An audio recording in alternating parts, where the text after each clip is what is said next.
তিনজনে খেয়েছি একটা রুটির মধ্যে।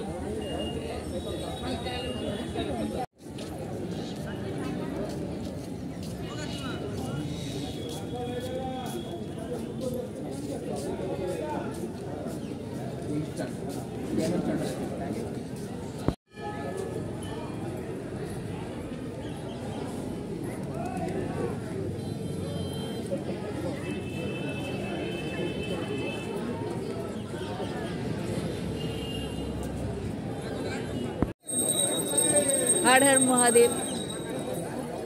আপনি দেখছেন বনি ব্লগ। আজ আমি এসেছি ওড়িশার বালেশ্বর এই যে শিব মন্দিরে। এই যে শিব মন্দিরটা আমার পেছনে দেখছেন, এটা হচ্ছে চন্দ্রেশ্বর শিব মন্দির। এখানে যে চন্দ্রেশ্বর শিব ঠাকুর আছেন উনি স্বয়ংভূ পাতাল থেকে উঠে এসেছেন। 18 ফুট শিব, ওপরে দেখা যায় 2 ফুট। ভিডিওটা দেখার জন্য আমার সঙ্গে থাকুন, এটা আমার অনুরোধ রইল। যতটা সম্ভব আপনাদের আমি করে দেখাবার চেষ্টা করব। মন্দিরে 3টে গেট আছে, এটা একটা গেট, ওদিকে একটা গেট রয়েছে, আর ওটা হচ্ছে সামনের গেট। এই মন্দিরে আসতে গেলে 50 টাকার টিকিট দিয়ে তারপরে আসতে হবে দর্শনের জন্য। প্রচুর দোকান আছে মন্দিরের প্রবেশদ্বারে।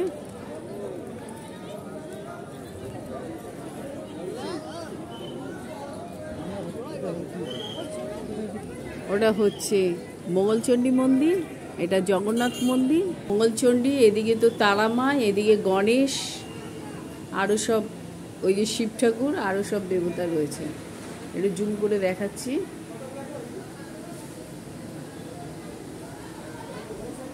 এই যে চন্দ্রেশ্বর মন্দিরে ছোট ছোট এরকম অনেক মন্দির আছে। এটা হচ্ছে জগন্নাথ মন্দির। দুজনে মারপিট করছে নাকি খেলা করছে বুঝতে পারছি না। দেখো কাণ্ড, দেখো কাণ্ড। মন্দির এলে ভীষণ গরু গায়ের। ওদিকটা দেখি, চলুন কি মন্দির।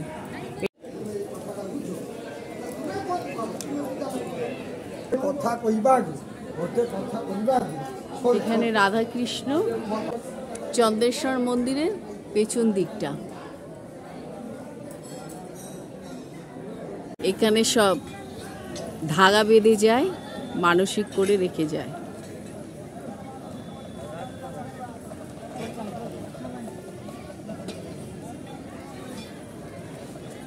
চন্দ্রেশ্বর মন্দির, সেখানে দুর্গা মন্দির না থাকলে হয়? যেখানে মা দুর্গা সেখানে ভোলেনাথ, আর যেখানে ভোলেনাথ সেখানে মা দুর্গা। খুব সুন্দর পেতলের মূর্তি দেখতে পাচ্ছেন। জয় মা দুর্গা। দুর্গা মন্দিরের পাশে একটা পুকুর রয়েছে, এখানে সকলে স্নান করে তারপরে পুজো দেন। কেউ কেউ আবার তার মানসিক যে দণ্ডি, সেই দণ্ডিটা কাটে। সব মানসিক করা দণ্ডি কাটছে।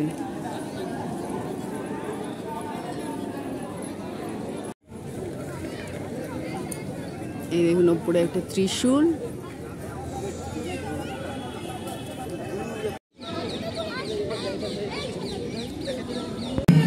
এটা যে দেখছেন এটা হচ্ছে নাগ মন্দির।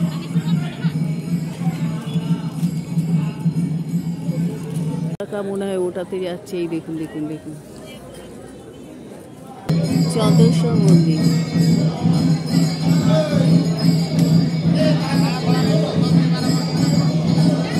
এটা নাগ মন্দির।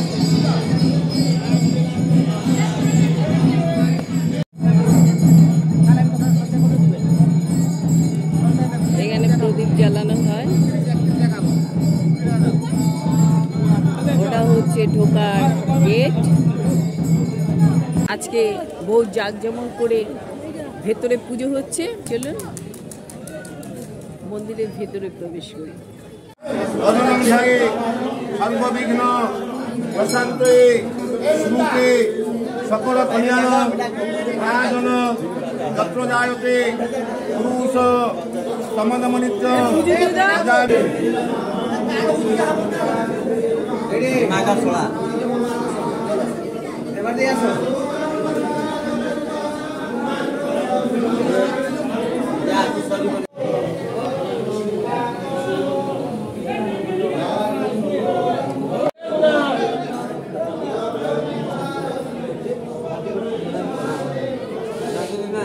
পুজো দিয়ে বেরোলাম।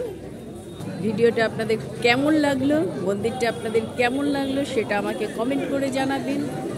সকলে ভালো থাকবেন, সুস্থ থাকবেন। ফের দেখা হবে অন্য কোনো ভিডিওতে। টাটা।